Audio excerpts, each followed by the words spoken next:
Good morning, Swati Kaab. I know my topic is sustainability, but let me start with a quick question.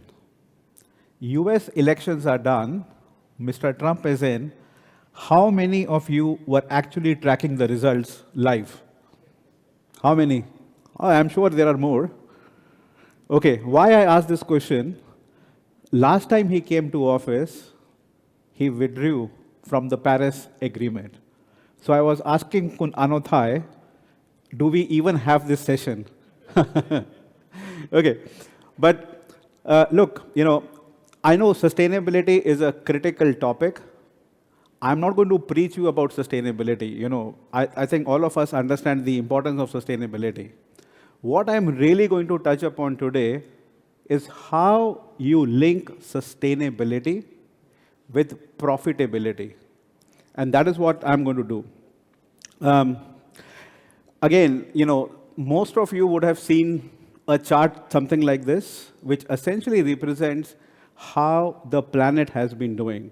This is last 130 years, okay? And if you divide this into half, you have pre-industrialization and you have post-industrialization. What I want you to realize is not only that we are warming, I think that is very well known. Look at the intensity of acceleration. Look at the steepness of the temperature increase. And one thing that you would notice over here, previously, there used to be some warmer years followed by some colder years. So on an average, it was even. Now what has happened? There are no longer colder years.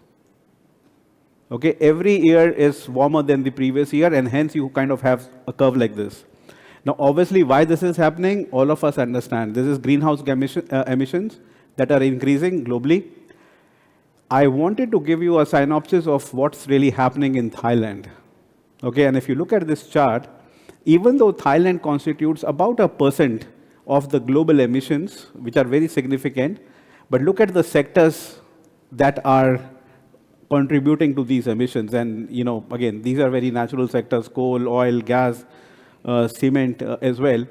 So for those of you who are either in these industries or at least are in the supply chain of these industries, definitely take a look at what you can do to contribute towards reducing the emissions. Now, globally, there have been a lot of efforts in terms of reducing these emissions. Now, what I'm going to do is I'm actually going to bring you some of our global experience, some of our IBM's experience in working with our clients to not only reduce emissions, but reduce emissions with unlocking the economic benefits or business benefits. Okay? So what you see on the chart is essentially, not surprising. So the Western countries, Americas and Europe are ahead of this curve. They are more mature in terms of, whether it is breaking up the regulations or sustainability reporting. But what you look at, when you look at Asia Pacific, we are not far behind. And I know, even in Thailand, there are, very proactive government as well as the regulator and the Thai Stock Exchange who are right now working on key regulations and making this sustainability reporting probably as important, if not more, than the financial reporting. So, you are going to see a lot in this. But as I said before, my emphasis is not to tell you only about sustainability. It is important. But my talk is really around how do you unlock the business value out of sustainability. And this has been a recent report, as latest as last week, which kind of shows that in Southeast Asia, just Southeast Asia, you can unlock or create new business value of $300 billion. This is conservative numbers, but $300 billion of new business value, new economic value every year. Okay? And then there's a breakup in terms of, which sectors, which segments are going to contribute to this. So, You have power, you have transport, you have agriculture, buildings, industrial and waste, and others as well. By 2030, this is going to become almost 5% of Southeast Asia's GDP. And businesses agree. It's not only our thinking, it is not only analyst thinking, but this is happening. So we did a survey of the CEOs, and almost 72% of them believed that sustainability or ESG is also going to generate new revenue for them. Okay? So it is important to be sustainable, but can you make sustainability as your business differentiator? And something which I call as sustainability performance. Okay? So what is sustainability performance? It essentially is when you combine sustainability with profitability. So just compliance is good, compliance is important. You start actually with compliance, but how do you kind of grow it into either new revenue or saving of cost? The businesses have actually seen results. And when you compare some of the sustainable companies with not so sustainable, you see there is a 16% higher growth. 16% higher growth in companies that are sustainable than the other bunch. And hence, it is not that I'm just advocating this. This is real. Now, question is, how do you really make it real? If it was that simple, then there would have been a lot of progress by now. But as you see, there are almost 95% of organizations that have started doing something around it. Around 41% are, in sort of the midway, but only 10% have really been able to make any significant difference. Why? So there is executive commitment. There is an industry that is waiting for it. So why the progress is not there? Many challenges, okay, many challenges.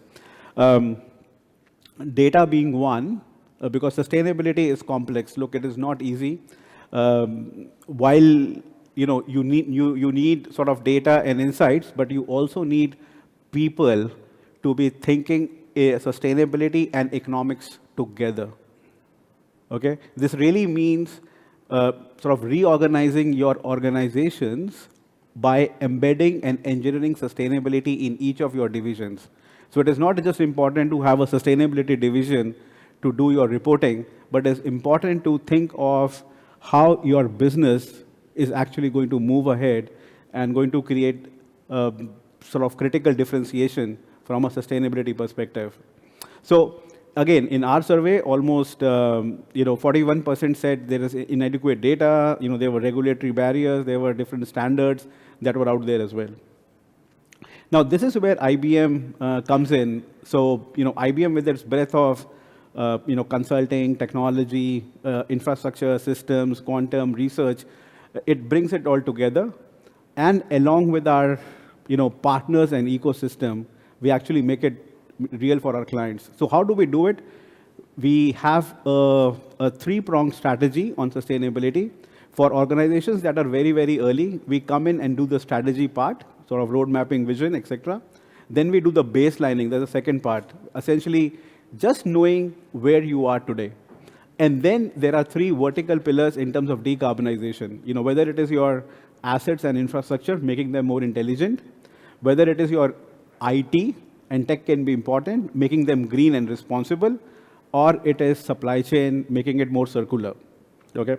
Now, IBM has been independently validated to be amongst the best, a leader in this space when it comes to sustainability. Now, typically the approach that we follow, and I'm going to give you a few examples here, our approach is not only look at sustainability from an environmental lens or an ESG lens. It is important and we do that. But we also look at profitability lens. Okay, so we will look at your projects, which will not only reduce emissions, but it will also help you generate profit. Okay, and then sort of the use cases are identified. So there are numerous use cases that we have done, but probably the few that have come again and again are sort of repeatable in nature, and I'm sure they are high impact use cases for the Thailand industry as well. So there is net zero. I'm sure all of you want to become from carbon positive to, sorry, carbon negative to carbon positive, and in that transition also create some new business opportunities. The transition, which essentially means how do you actually transition from the conventional energy to more renewable energy. There is, of course, monitoring and reporting of ESG or sustainability, because you have to baseline where you are and track progress, and also work with your supply chain. So let me give you a few examples. We had Downer.